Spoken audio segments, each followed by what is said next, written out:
And in our news this morning, we'll start with some notable highlights from the budget, the 2019 fiscal policy of government. Government says, though, it is intending to invest heavily in road, railways and other infrastructure next year.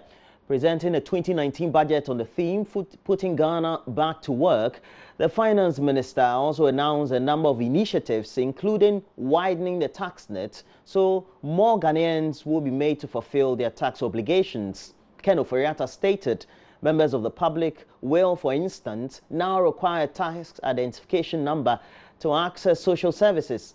There's, however, relief for taxpayers who earn 10,000 Ghana cedis and above, as well as those whose earnings hover around the minimum wage. Review of the income tax ban. Government in the mid-year review introduced an additional personal income tax ban of 10,000 Ghana cedis and above per month at a rate of 35%.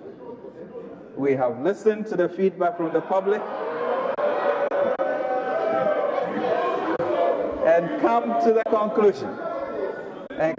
conclusion that some relief from this tax measure in the middle class is justified.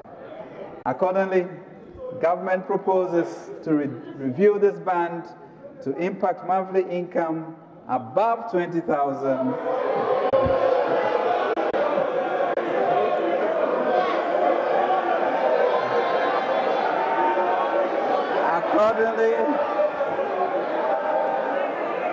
Accordingly,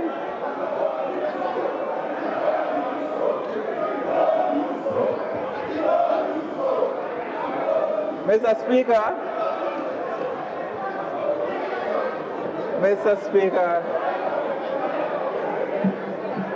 Order.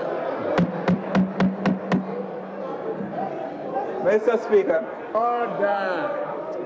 Mr. Speaker. Members, order. Mr. Speaker, we have listened to feedback from across the aisle and propose, Mr. Speaker, to review the ban to impact monthly income above 20,000 cedis and also at a rate of 30%. Mr. Speaker, we will bring the necessary changes to this August House to be legislated. He also said some 2.5 billion Ghana cedis will go into infrastructure. Mr. Ken Oforiatta also revealed the government intends to organize 2 fundraisers to cater for the building of the National Cathedral. He says the Planting for Food and Jobs initiative will be expanded next year to cater for livestock. In 2019, we plan, Mr. Speaker, to expand the program to cover 1 million farmers. Never before, Mr. Speaker, in our history, since the cocoa industry, have we given so much prominence to our farmers. In 2019, government will launch the livestock model of Planting for Food and Jobs called Rearing for Food and Jobs, with the objective of increasing the production of selected livestock, especially poultry.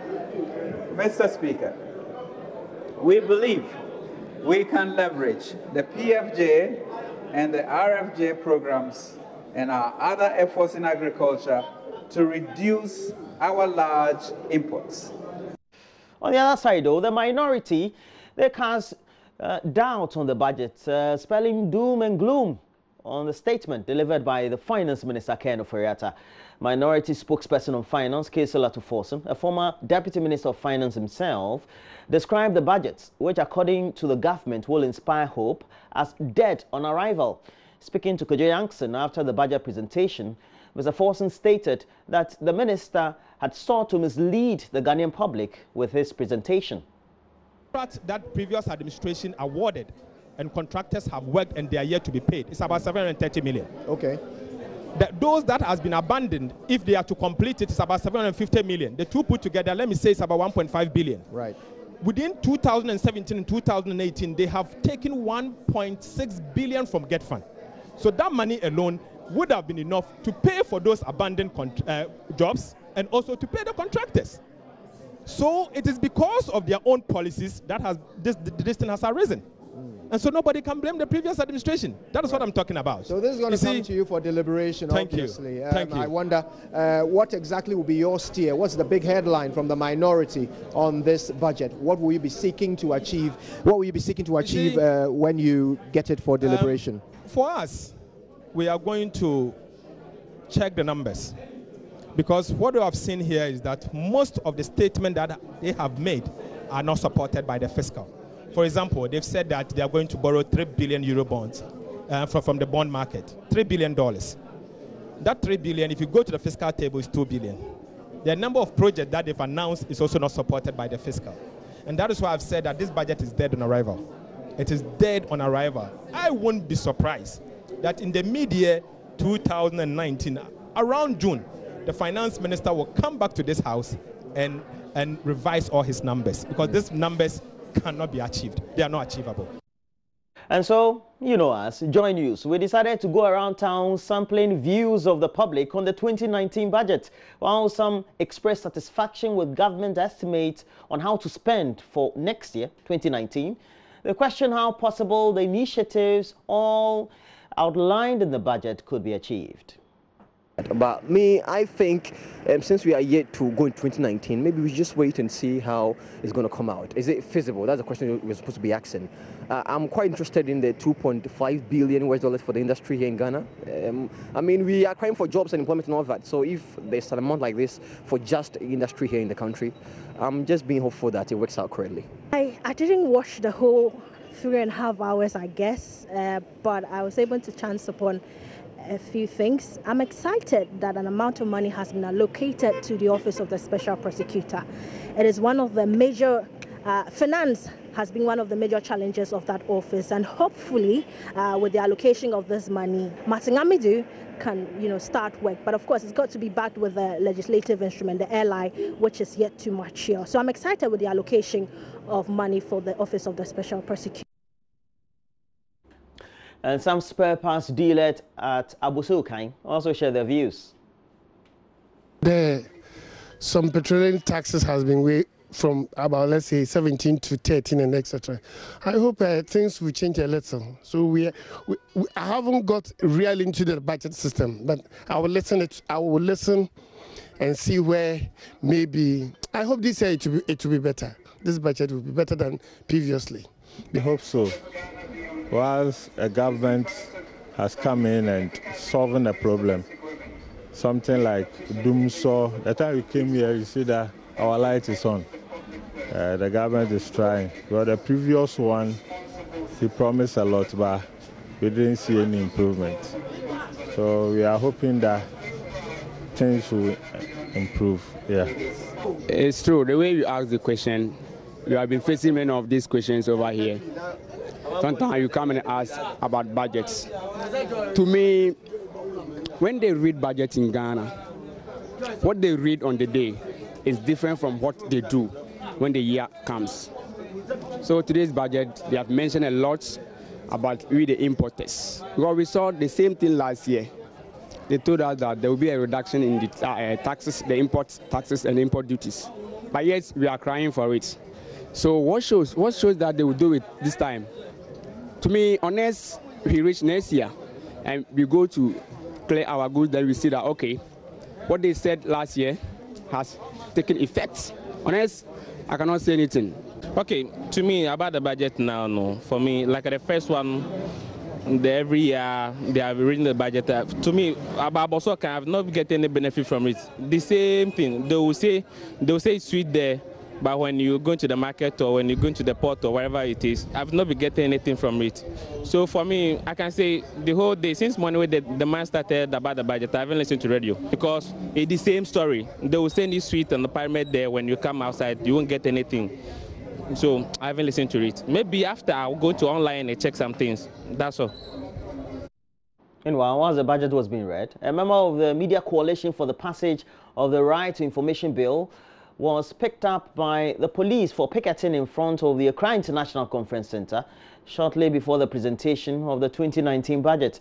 Elvis Dakum had his members of the coalition alongside him, and they pitched camp with their placards to draw attention to the need to pass the bill as the executive, legislature and other high-ranking officials arrived at Parliament for the budget presentation. Kojo Jackson was there and our reports. Elvis Darkon, who is a member of the Media Coalition for the passage of the RTI bill, has been arrested by Parliament police. Now, I want to find out why he's been arrested and understand whether or not he broke any laws and why they are holding him. We have credible information that one of the police officers who arrested him issued a threat to deal with him. So we'll find out from the police here what exactly is happening. Hello, good morning to all of you. As it turns out, the matter has now been resolved. We have with us Elvis Darkon, who was brought here to the Parliament police station. But let's find out what actually happened when he was brought here. Elvis, you seem to be running in with the police in Parliament quite a lot. What happened this time? Well, this morning we said because of the RTI and the budget, we just come and stand in front of a conference center, which is just opposite the Parliament House, and hold placards just asking Parliament to pass the law, so that as the lawmakers pass by, they will see the message that we're asking, that RTI law should be passed. So myself and some of my colleagues were just standing there, and then one police officer comes and says, oh, we can't stand there, we should move all the way beyond the gate. When you're coming on the road, you see there's a gate before you come in front of us. We should move beyond that gate. And we said, oh, but that will be far, because we want the MPs to see what we are doing. So what they are saying is not right. So then one officer came in and said, okay, he is calling his boss to complain to him that we are on a protest in front of Parliament. So once that conversation was going on, then the convoy of the Vice President just passed by to the conference center. All I saw was a four-wheel drive, went in front of the Parliament House, and then a police officer and a military officer alighted. So they came and they were trying to push us away. Then all I could see was that the military officer just took the placards from my colleague Gilbert and broke the placard and crossed the road to go and dump it in a dustbin. Are you saying this is a military officer who works with the Vice President's detail? Yes, a military officer who works with the Vice President's detail, and they were in a four-wheel drive. So he broke the placards and decided to go and dump it, cross the road to go and dump it in a dustbin. So then I took my phone to take the picture of his action, what he was doing. Then he got angry with another police officer. They came and then they attacked me and took my phone away from me. Now, why did I take picture of a police or military officer, and that is against the law? I shouldn't have done that. So they've seized my phone. I said, no, they can't seize my phone, because the place is an open place, and if I take a picture of a public official on duty, I don't know what is wrong with that for them to take my phone. But it didn't work out. So then they said I should come with them to the police station at Parliament. So then I said, okay, I will walk. They said, no, I should board their vehicle. So then I had to board their vehicle. When they brought me here, they asked me to sit behind the counter back. Then the officer who brought me gave a statement and said they saw us in front of the conference center holding placards, and that they think that is against the rules. That is why he's brought me to the police station. Then I asked that, can I have access to my phone, at least to call somebody?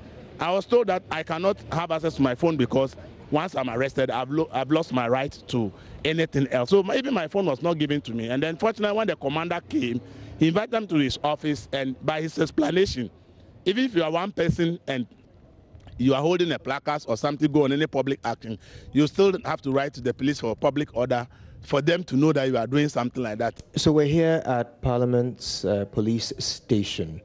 We're here to find out the side of the story from the police. The chief inspector who called me, I didn't give any instruction for any arrest. What I said is he should bring the leader for me to talk to him, the procedure regarding coming to the Parliament House. So he was not arrested, and nobody gave instruction for him to be arrested. So now that he is reporting that his phone was taken away and he was told that he has lost his rights, are you going to investigate and find out how he was treated in that manner? Because according to you, he shouldn't have been arrested, so that was unlawful. What I'm saying is, the gentleman was not arrested, but they came with him because I instructed they should bring him for me to explain to him. This is not the first time we are encountering. The last time they came, I explained to him. But I noticed that the gentleman himself didn't know that picketing on the road with those things also has some kind of breaches. So I explained to him, and then he understood it. So we had a very nice encounter, And I don't think he has any problem with the police. How about the individual who told him he has lost his rights? So somebody told him that? Yes, that's what he reports. He has never lost any right. He still have his right. And my doors are always open. If he still want to come, he should come. I will advise him as to how the best way to come here. So he's always welcome. You notice that when you came, the encounter was very friendly. So I invited him. I did not cause his arrest. Why was his phone taken? He said the phone was taken? Yes. Oh, okay. Probably, I don't know why the phone was taken. Is that supposed to happen? If a person has been invited to the police station not under arrest, should his phone be taken? Like I said, you know, the encounter is such a way that I didn't bring the other people to listen to them. And with that, I can't say what exactly happened. If I had made those allegations here, I would have also gone into it and found out what happened. And delegates of the opposition NDC will converge at the Trade Fair Center this Saturday to elect the national executives to steer the affairs of the party for the next 4 years. In all, some 65 candidates are vying for various national executive positions. Kwesi Parker-Wilson brings us more. The Trade Fair site is awash with posters and banners of candidates, while some supporters of other candidates were seen busily mounting billboards. Preparations at the event center is underway, indicating the party's readiness for Saturday's Congress. Vice Chair of the Planning Committee, Alex Segbefia, says all arrangements have been made for a successful Congress. We intend to house something in the region of 13,000 people in the Dome, 9,000 approximately who are delegates, and 4,000 odd observers. And the observers will be segregated from the delegates. Only those with observer, delegates, and other recognized tags would be allowed into the Dome. Spillovers of people who will also be given what we call the round pavilion tags will be situated in the round pavilion which is behind us. He also outlined the guidelines for the voting process. The whole idea is that no polling station, we'll have a minimum of 5 polling stations, possibly even 6. And no polling station will have more than 2 regions to deal with. And so that and there will be also an increased number of voting positions, polling booths, which would mean that you can speed up the process, because that's what people waiting for people to actually do what they have to do sometimes is what causes it. How many polling booths are we looking at for each? I think 4 for each region. I think there are 10 sites per region. Greater Accra Regional Chair of the party, Adikoko, says accommodation arrangements have been secured for delegates from other regions. 72 hotels, and it's going up. The hotel starts from Amasaman all the way to Tema Enclave. When we started here this afternoon, we realized that we need about 10 or 20 more to add to it. Yeah. He also shared his expectations ahead of the Congress. I will appeal to all delegates to obey the rules, the signs, all the instructions that have been given to them by their chairman. They should abide by it. And if you are not a delegate, if you are not accredited, don't go to an area where you're going to create confusion. And so everybody should abide by the rules and regulations that the planning committee has put in place. Kwesi Parker-Wilson, reporting for JoyNews, Accra. And we'll bring you the coverage live here on the channel, Joy News. But before we go, hundreds of residents of Pichi, Bankro in the Bekwai municipality of the Ashanti region, they've undergone free medical screening and health education. NGO, Efo Ofusu Bako Foundation spearheaded the initiative to bring healthcare to the doorstep of the people in the rural community. Lab FM's Kwesi Debra traveled with the medical team and brings us the latest. As early as 8 a.m., tens had queued up for the day's exercise. Medical officers examined people and educated them on diabetes, blood pressure, as well as breast and cervical cancers. Dr. Emily Edu. Most of them had normal blood sugars. Only a few, about 1 or 2 people had sugars on the high side, but not even enough to be qualified as diabetic. So for the most part, the advice that we gave them was usually basically to do what they're doing. Many of them were diagnosed with conditions doctors attributed to late reporting of ailment to hospital and irregular checkup. Dr. Hamza Asuma is a specialist surgeon. I was concentrating more on the breast pathologists, and we did a lot of breast screening for quite a number of them. Interestingly, most of them came with a few problems that needed further investigation. The foundation, which focuses on rural health, honors the legacy of late Dr. F.A.O. Fusubako, a renowned obstetric and gynecologist.